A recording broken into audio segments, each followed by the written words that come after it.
Hi, everybody. Tim Kawakami here, North and South podcast with my co-host, the Los Angeles Times Dylan Hernandez, who is not in Los Angeles at the moment. He is in a hotel room in the greater New York environment, getting ready for Game 3, Dodgers Mets NLCS. Dylan, give us the mood. Of wherever you are? I don't think you're anywhere near the ballpark, but around the Dodgers, around the series. There's a game tonight, so we don't want to talk too much about the specifics because you might be listening to this tomorrow, whatever. But what's your feel for the series? Yeah, I mean, I think I think the players that we talked to yesterday and Dave Roberts, they certainly know what they're up against, right? Like on paper, this doesn't look great. That said, they probably in the previous round beat a Padres team that they built on this whole story that they're now telling themselves. You talk about narratives and the media creating them. Well, they've kind of created one on their own, which is kind of that, like, hey, we're going to be this kind of gutsy team that's really together.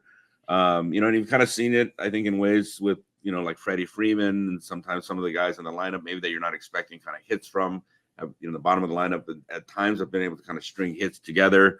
The whole scoreless inning streak, which, wasn't done like in a traditional way, right? They set the all-time postseason record or tied it. 66 Orioles first set it, but they had a 33 consecutive scoreless inning streak.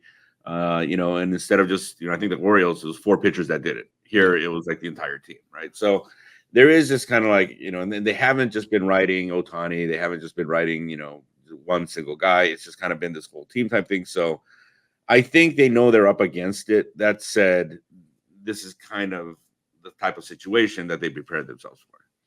I've been sketching out their pitching just for my own self and just from talking to you.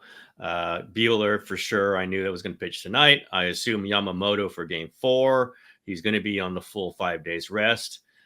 Flaherty for Game 5. Game 5. And I forgot it was 3-4-5. It's the 2-3-2. So all 3 games in a row in New York. And then that kind of screws them, right? It doesn't give them the extra day off. Right. So for 6 and 7, if there is 6 and 7, what, bullpen? Is that what they're looking at right now? I think that's what they're going to have to do, right? Or, and I don't know, and at some point too, they're going to need to get linked out of somebody. And that really, you saw that in Game 2 where, Ryan Brazier, who, when they ran the bullpen game the first time in San Diego, gave him 2 innings, right? This time he gives up a run in the first inning. He gives up home run to Lindor. And a couple other hard-hit balls. So they're like, okay, well, he doesn't have it today. Let's get him out of there. Well, now you got 8 more innings to cover, right? And so they went to Landon Neck, a rookie.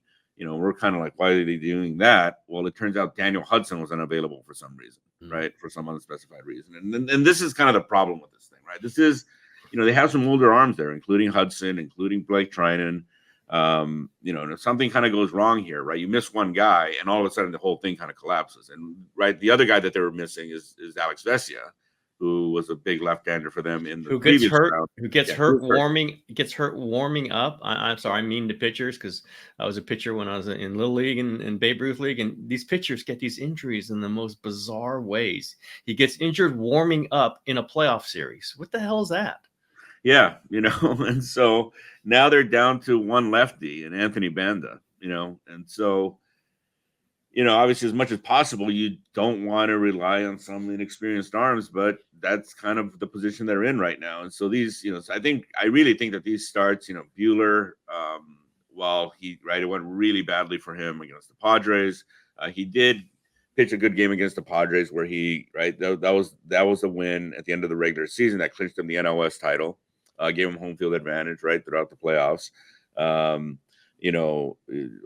Flaherty or Yamamoto, right, again, kind of surprised us all, I think, by pitching as well as he did at the end of that Padres series. And then Jack Flaherty came in game 1 of this series and gave him 7 scoreless, right? So you're kind of stuck between looking kind of at the best case scenarios, which, in all fairness, all these guys have produced fairly recently, but you also know the downside, right? Every one of these guys can be taken for 5-6 runs. And again, kind of like you said, just because they're running out of arms in the bullpen, well, they're not really in a position now to be wasting those innings, And I think kind of the bigger thing too is, and we saw this in Game 2, is that when you have these kind of decisions, right? Well, when you have this kind of shortage of arms, it puts you in a position in every inning, basically. Dave Roberts has to evaluate, am I going for this, right? Because once you kind of commit and once you kind of empty out that bullpen, well, those guys aren't going to be around the next day. Yeah, right? And that's with 3 straight games too coming up, right? Yeah. I mean, you have to pick your game. you have to pick, is it going to be 3 or is it going to be 4? Because then if you use them in 4, you can't use them in 5. It becomes really tricky. Yeah, and so say Walker Buehler, gives you kind of the pedestrian, 5 innings, 3 runs, and the score is, say it's 4-3 at that point, right? Do you just say, you know what, I don't like our odds here, so we're gonna just, let's go to Landon Knack, the rookie who got really hit the other day, or do you say, you know what, we're in this thing, we can win it, let's go to like our right, and let's just say Lindor is coming up, the heart of the order is coming up, do you go to Trinan at that point? Because you burn him here, you can't bring him back, so to speak, the next day. Or maybe you can, but right at some point he's going to have to come out. So I think it's really kind of put them in, and that was kind of, I think, from the Dodger fan perspective in the last game, the frustrating part was, they get back to within, 6-3, I think, at some point, right? And now you're kind of thinking, okay, well, here comes the offense, they're going to do this, and the calculation that they ultimately made was like, well, we don't think we can win this, so let's not use our leverage guys. And then all of a sudden the league got even bigger again, right? So that process is going to play itself out time and time again. And it's going to leave Dave Roberts open to a lot of second guessing, just because, again, he can't, as much as it is, hey, you got to win this game,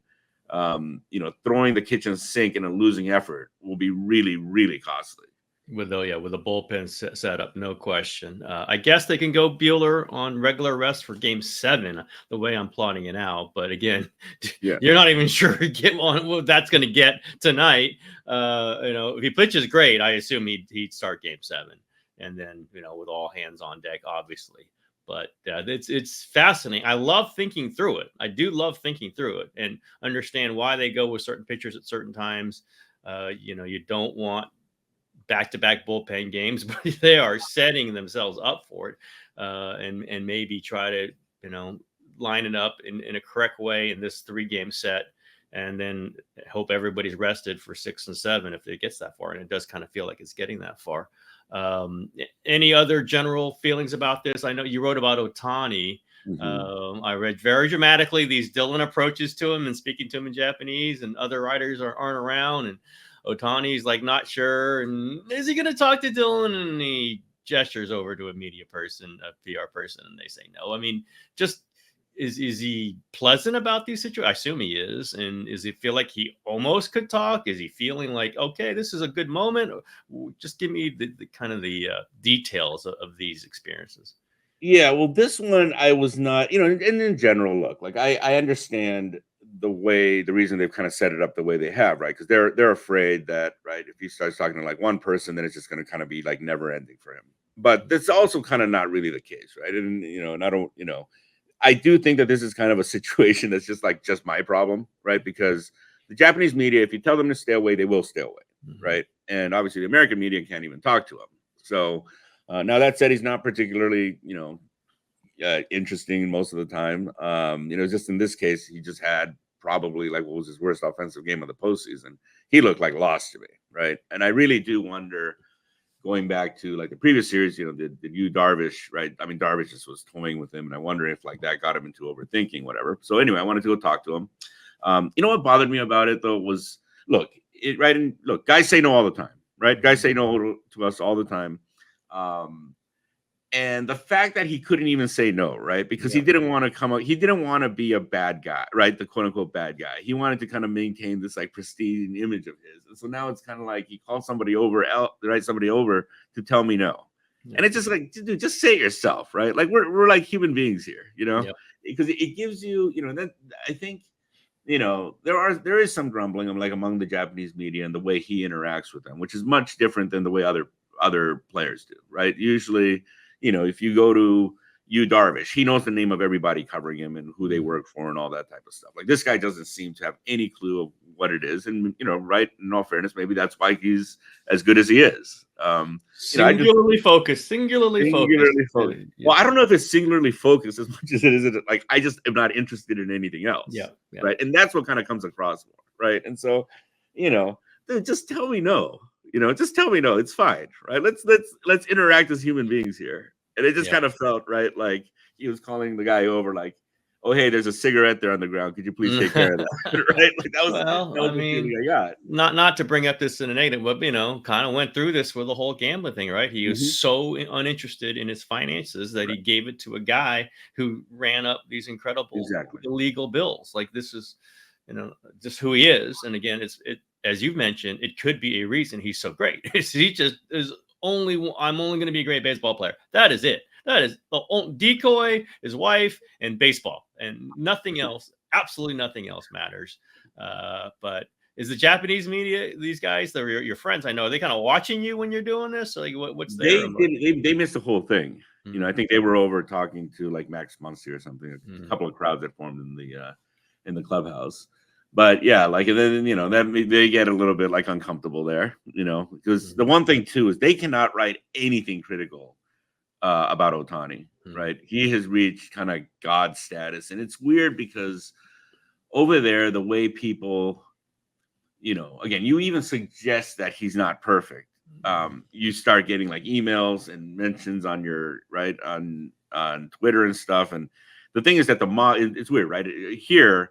Usually, right, if you have a good sports editor, if you have a good editor, they will be like, you know what? No, like we write what we write, you guys deal with it, type deal.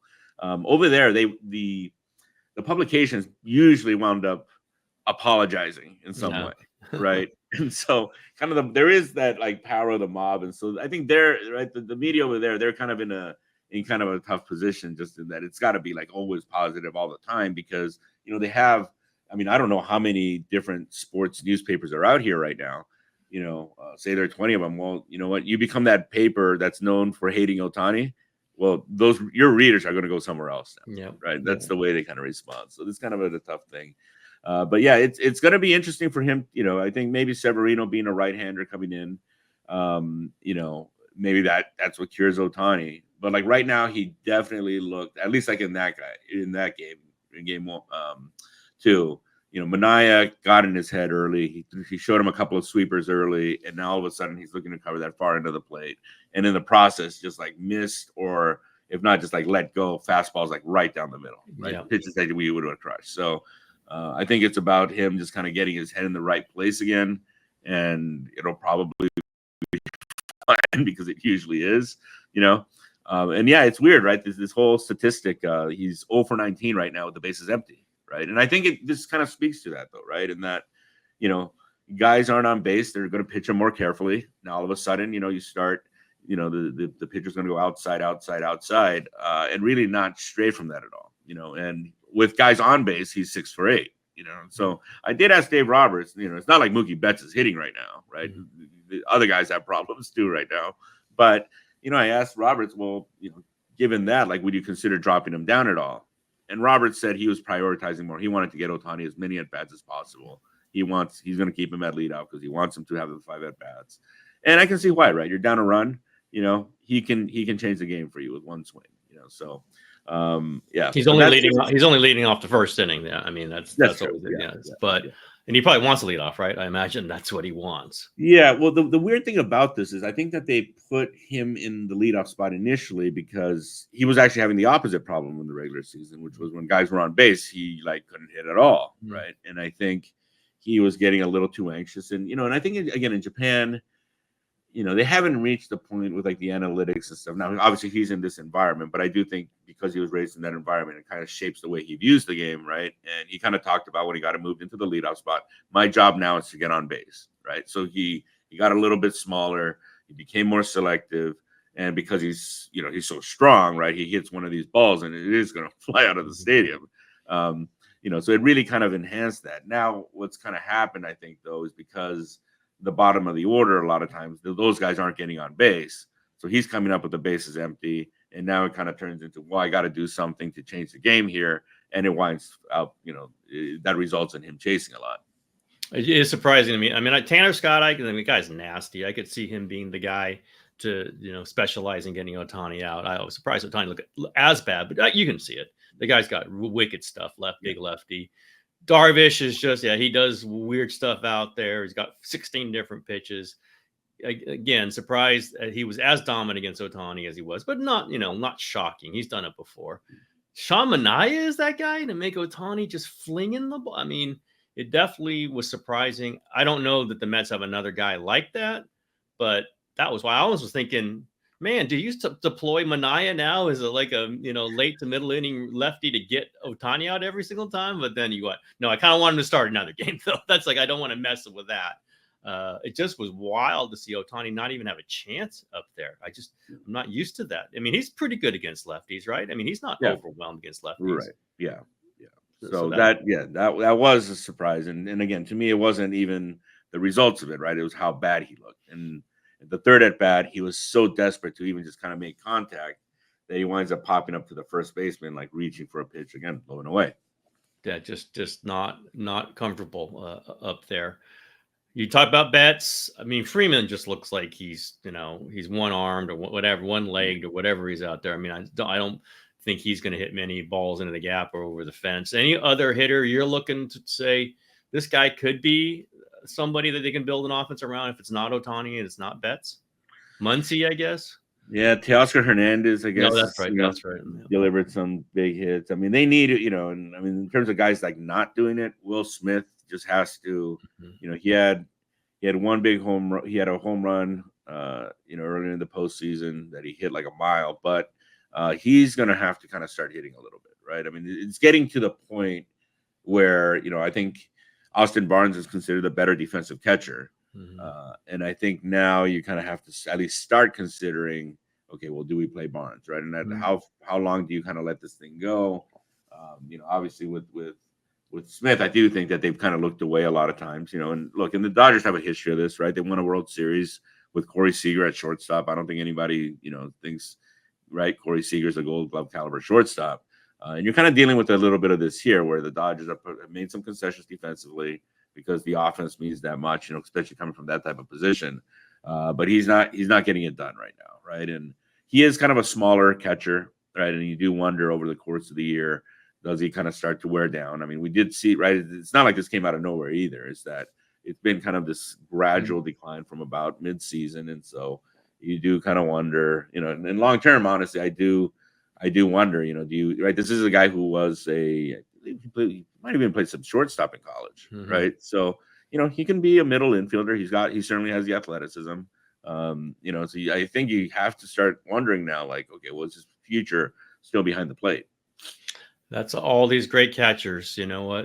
They break in, they look great young, and then you got to worry as they get towards their 30s, like how are they going to hold up? It's a sad thing to think about, but there's not many, Yadi Molinas who just plop him a catcher, and there's a 17-year. We saw it with Posey.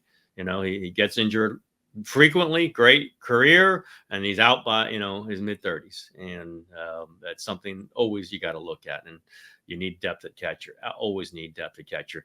You feel decent about this series for the Dodgers, though? Still, it's 1-1. It's not like they're in desperate. Again, we'll see tonight. Every series is based on the next game. We're talking on Wednesday morning, so we don't know the result Wednesday night. By the time you're listening to this, maybe you will know. But the Dodgers need to win this one. What are they like? They're going to be okay if they trail, or they got to grab a lead and just kind of hold on. Yeah, I mean, this is honestly this is a game that you're kind of looking at where, probably going to lose, right? And you're thinking probably, right, the Flaherty Yamamoto games are more the ones that they have a better chance of winning. I mean, that's why like game 2 was so big, right? I mean, I think this was the one game where you're kind of like, okay, I'm not really, I don't like my chances here. You come 2-0 here, it kind of turns into a free game almost, right? And then you got your two guys coming up in the rotation. But what's interesting here is that these two teams, obviously, while they have strengths, their weaknesses are like profound, right?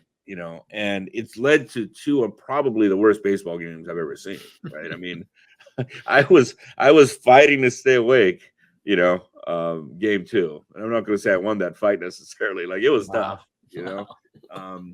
But I have a feeling that we're going to see a lot of these types of games, right? Because it's kind of with both teams. If you get to certain parts of their bullpen, right, if certain things don't happen with the rotation, they're prone to giving up a lot of runs, and we've seen that in the first 2 games here. So I think it's going to be high scoring in a way, right? From a big picture standpoint, it's going to be exciting in that like day to day, you're not really sure which way this is going to go. I still think offensively the Dodgers are just like deeper. They have more talent, right? I think with the Mets, you kind of get through that one section of their lineup, you're probably pretty safe. But yeah, I think they put themselves now in a position where it's kind of turned into a bit more of a coin flip. I still like the Dodgers. I'm just, again, like that's it. I could easily see them losing if they're pitching if something goes wrong here, right? And the nightmare scenario is you have a lead or right, you decide or tie game and you decide to go for it by throwing out your best guys and you somehow wind up losing that game. That could be the fatal blow for the Dodgers. Yep. And what if they're down? What if they're down 4-3? Do you think, you know what? Let's throw Brazier out there. Let's not go with Kopech. And then whoops. A very, very, very interesting situation. All right, let's wrap this up with a little non-Dodgers talk. Dodgers are fascinating. We'll always be at the Dodger Ohtani podcast. The Dodgers don't have enough pitching podcast. That should be our name. The Dodgers don't have enough pitching. that's the name of the podcast. Let's talk a little Warriors Lakers. They played last night. I'm sure you did not watch it. Preseason game in Las Vegas. I'm not watching all this stuff, but Warriors and the Lakers are very similar. Have been similar for a few years now. Won a title not too long ago. Aging superstars kind of holding on. Obviously, we saw LeBron and Steph win the gold medal together. The Lakers were in the playoffs last year, but they were a 7-play-in team with 47 wins. The Warriors were at the 10th with 46. One win separated them. How do you see this just feel with these two teams? Who's going to have the better season? This is just regular. So let's just go regular season. The Warriors or the Lakers? Well, I guess if I had to bet, right, just because of the injury risks on the Lake, right, there are two guys I think are more prone to going down than Steph is. I guess I would go with the Warriors. I think it's just a safer pick in a way. I do like, we're talking about two teams that are kind of where they are, but I think that the Warriors at least still have kind of like a set identity, which I think matters at times, right? This is kind of what we do type thing. I think with the Lakers, this thing could go bad pretty quickly, in terms of the way JJ Redick kind of, it's going to be interesting to see how he deals with failure, right? Because he's kind of come across so far as a bit, arrogant, I guess is the right word, right? He's JJ Redick, that's who he is. That's who he is. And right, he's the smartest guy in the room. Mm-hmm. And it's one thing to have a GM like that, right? And I mean, even that can cause some tension, but having that guy being the head coach, I don't know. I could see things kind of spiraling pretty quick. And it's not, again, right? If let's just say you had Steph in that type of situation, new coach, things start going bad. I just kind of think he would deal with that situation a little bit better than LeBron James and Anthony Davis. Yeah, I mean, again, LeBron is still LeBron. Anthony Davis still Anthony Davis. But man, there's a whole lot of D'Angelo Russell left on this team. Ryo Hachimura, Cam Reddish, Gabe there's real questions that obviously came up last season. No, they still won 47, but the Warriors got. I mean, I've been writing about this. DeAnthony Melton's a real player who they acquired. Buddy Hield's freaking shooting lights out. Kyle Anderson is just a perfect Warrior, just connector, defense, switch, actually hitting his three a little bit. They got depth. And again, that doesn't mean a ton going into play. You win with stars, you win with better players, but they're going to, I wrote, they're going to steal some wins during the regular season that you might have not thought they were going to in the past. Where, Draymond going to be suspended for 16 games? I don't know, but, or 21, actually. It was 16 for the one and then 5 for the other. Probably going to miss some games, but not all those games. And also they're set up better to replace him. Kyle Anderson just goes right in that spot. He's not as good as Draymond, but he goes right in that spot. I think they can be better. I don't, that doesn't necessarily mean wins. Sometimes it depends on where you are on the schedule, but I think the Warriors are going to be a little better than last season. I think the Lakers can be a little worse.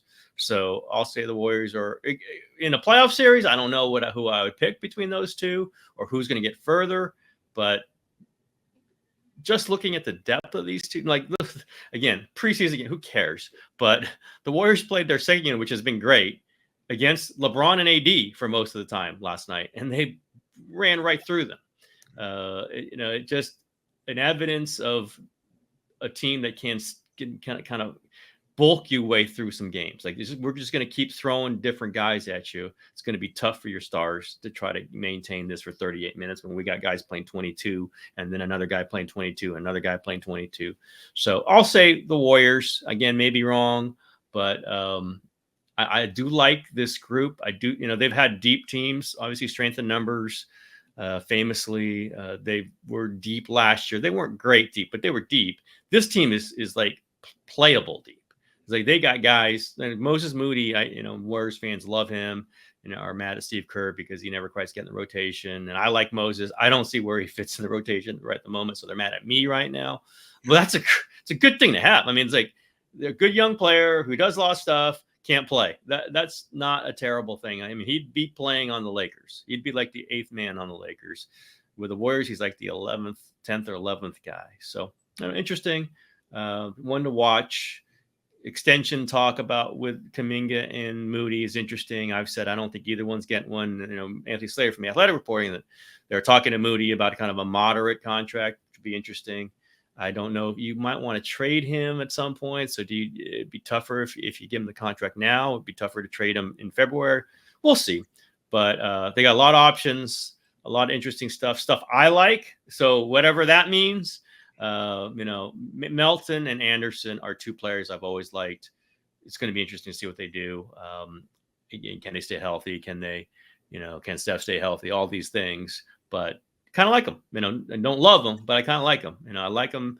And I thought last year's team was actually had a shot at it. And then Draymond gets suspended and they have some other issues, but this team could do some interesting stuff, I think, over the long haul of a year. And then we'll see what happens in the playoffs if they get there. All right, Dylan, we've kept you away from your wonderful hotel area there. I know you're in a garden spot and you got a ball game later tonight. So we got to get your rest, got to get your lunch. I think you got your lunch already.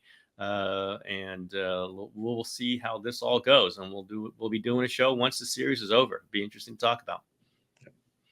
All right. Thanks for And he even brought a microphone on his trip to New York. I gotta appreciate that. All right, everybody, it's the show for today.